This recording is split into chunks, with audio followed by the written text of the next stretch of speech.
Mes chers abonnés, bonjour, bienvenue à tous et bienvenue à notre chaîne Les Femmes Fortes, les Femmes de Valeur.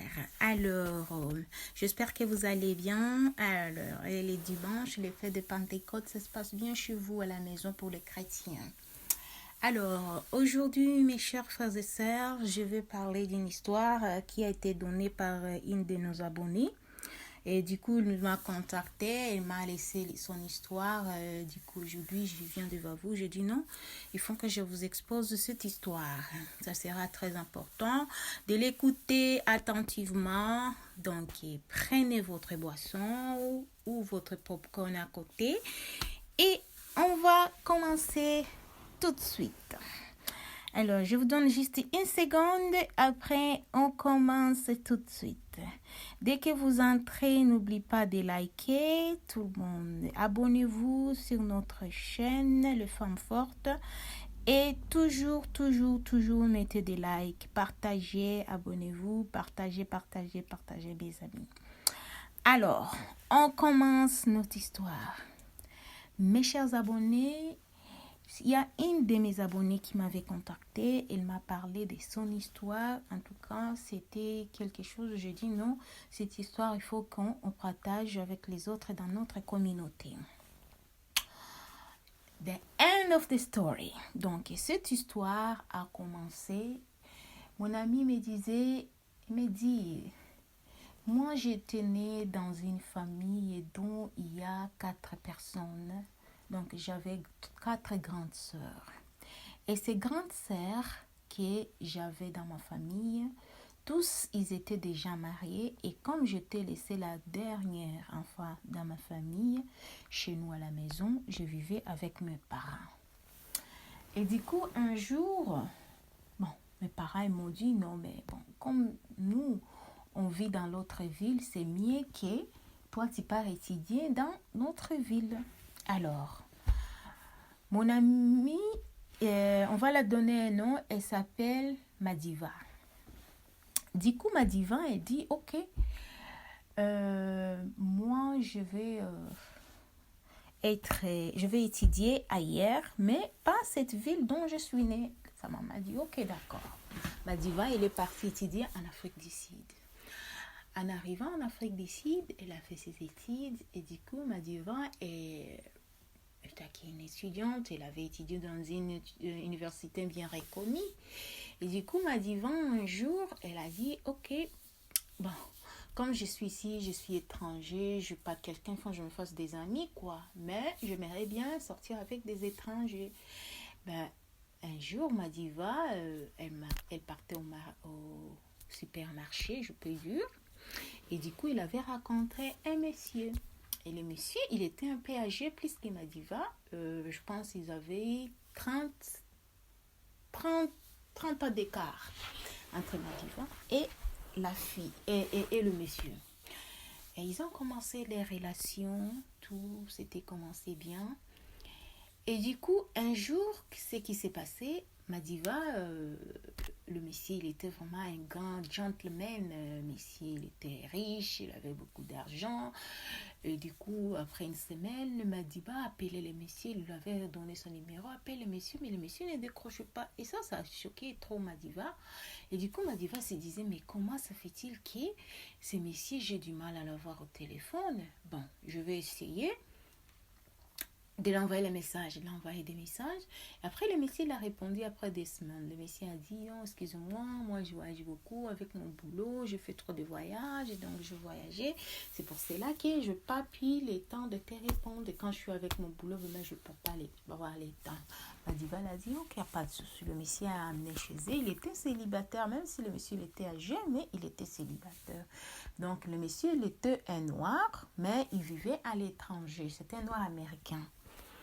Et du coup, ils ont commencé à sortir avec la fille. Et du coup, un jour, Madiva, elle dit, mais attends, je sors avec le monsieur. Tout se passe bien dans notre relation. Mais le monsieur ne m'aide pas. Et je ne connais pas trop l'histoire de ce monsieur. Et quand je parle de monsieur, c'est que comment... Parce que Madiva était déjà une grande fille. Même, elle préparait sa dernière année de licence pour finir ses études et qu'elle devient une psychologue. Et ma diva disait, non, attends, je suis ma dernière année, je ne sais pas cette relation, si ça va aboutir à mon mariage, je ne sais pas cette relation, si on va jusqu'où. Alors, ou bien soit j'arrête, je ne continue plus cette relation, ou je continue. Il a posé au Messie des questions, est-ce que tu verrais bien, je m'aimerais bien que tu me répondes. Le Messie, il a dit, non, mais tu sais, c'est mieux qu'on vit comme ça, tu sais, moi, si j'épouse avec mon boulot, ça ne va pas aller, bon. Mais la fille n'a pas compris. Elle dit, mais attends, ton âge, si tu épouses, ça ne va pas aller. Tu as ta vie privée. Non, c'est quoi comme métier que tu fais qui t'empêche de ne pas avoir une femme? Et du coup, ça a trop surpris ma diva. Il était trop surpris de toutes ces réponses de monsieur. Après, ce qui s'est passé, c'était quoi? Il y avait... ma diva a commencé à dire non. De toutes les façons, je suis avec toi et tu ne m'aides même pas. Tu m'aides même pas, tu participes même pas financièrement, tu m'aides même pas, même si mes parents me payent des études, mais toi tu m'aides pas. Si tu veux m'aider, tu me donnes seulement des petits cadeaux, des rien à mon âge, vraiment des petits cadeaux, ça m'apporte rien du tout. Moi je veux un mec qui va m'aider financièrement parce que je n'ai pas encore une situation qui est stable. Quand je veux avoir mon statut stable, je n'ai pas besoin d'aide. Moi-même je vais me démerder. Mais le monsieur, du coup, lui, il était dit non, mais tu sais, moi, je ne peux pas aller au-delà. Ce que je peux te donner, c'est juste ça. J'ai l'amour avec toi. En tout cas, le monsieur, il était un radin. Mais la fille, elle ne savait pas. Le monsieur, le monsieur, il avait deux chiens. Et ces deux chiens-là, ils étaient un peu bizarres. Tout le temps, des fois, les chiens, ils sont à la maison attachés au monsieur. Et la fille disait, mais c'est quoi ces messieurs-là qui est tout le temps derrière les chiens? Je ne sais même pas, les chiens, ils sont toujours là, derrière, je ne comprends rien du tout. Et Madiba avait l'habitude, donc, du lundi au vendredi, elle est à la fac. Et le vendredi, c'est le week-end. Souvent, quand le monsieur il est là, parce que le monsieur voyageait beaucoup, des fois, le week-end, elle n'était pas là. Mais quand c'est le week-end, Madiba disait, non, mais moi, comme c'est le week-end, je vais aller passer la nuit chez mon copain.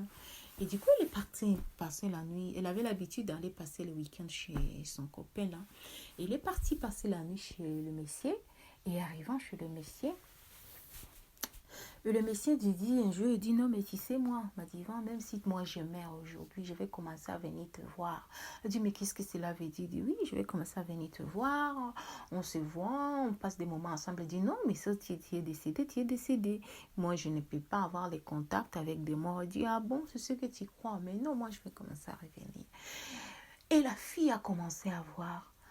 Donc, quand le monsieur n'est pas là, si elle fait ses démarches administratives pour avoir le boulot, tout ça, des petits trucs là pour avoir un peu de succès dans sa vie, quand le monsieur est là, les choses n'avancent pas. Mais dès que le monsieur n'est pas là, les choses avancent. Donc, ça veut dire que le monsieur, la fille, elle dit, mais attends, je ne comprends rien du tout. Il faut que je voie quelqu'un qui va m'aider avec des prières. Tellement elle était une fille qui priait quand même Dieu malgré tout ça.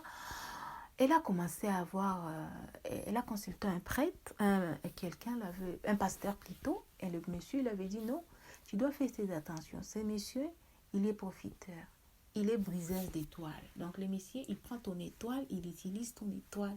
Et du coup, toi, tu ne vois pas ça. Tu es en train de voir seulement dans notre monde que non, il est amoureux de moi. Non, le monsieur, il prend ton étoile, il l'utilise dans l'autre monde. Donc toi, là où tu es, tout ce que tu vas commencer à toucher, ça va avoir des blocages, il y aura des paiements. Mais ce que je te dis, de faire très attention. Il faut commencer à prier et éviter ces messieurs. Ma diva me dit, je te dis, maman, depuis que j'ai aimé dans ma vie, je n'ai jamais aimé l'amour que j'avais avec cet homme. Je disais, vaut mieux qu'on me tue, mais je reste avec le Messie. Mais un jour, j'ai découvert, les jours où j'ai appris ça, que le Messie me faisait ça. Franchement, ça m'a choquée. Et moi-même, j'ai dit non. Même si je suis amoureuse, oui, je suis fou amoureuse, mais il ne faut pas que je marche toujours dans l'influence, sous l'amour, en disant que parce que je suis amoureuse, je dois tout accepter. À un moment, il faut que je me détache, Seigneur, de moi. Donc, la fille, elle a commencé à prier et le Messie, et la fille a commencé à sentir un peu de... Hein? Le Messie commence à se séparer d'elle, un peu de détachement, de quoi. Il dit, mais pourquoi il commence à te détacher de moi? C'est parce que les prières de la fille commencent à briser le monsieur. Donc, et du coup, jusqu'à ce que la fille, elle a dit non.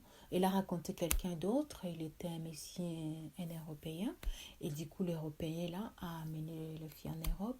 Et le Messie a commencé à dire non, tu sais, moi, je t'aime toujours. Même si tu es avec l'Européen, là, il faut pas jamais m'oublier. Il faut toujours penser à moi. Moi, tu es toujours dans mon cœur. Tout ça, tout ça, tout ça. A commencé à envoyer la fille le message.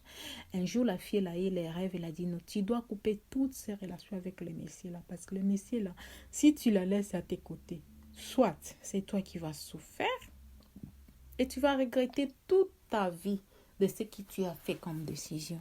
Donc tu dois arrêter avec ce messie-là. La pauvre fille, ça n'a pas été pour elle facile jusqu'à ce qu'elle a dit non, je dois arrêter ça avec ces messieurs.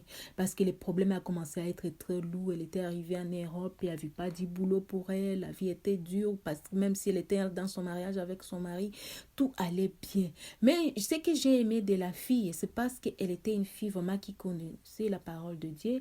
Elle avait commencé à prier. Malgré il y avait tous ces blocages, le cœur qui disait toujours non, mais tu dois retourner chez le Messie là, attends, tu étais bien. Non. Mais elle a commencé à dire non, Seigneur, donne-moi la force de passer toutes ces situations, jusqu'à ce que Dieu l'a aidée. Et après, à la fin,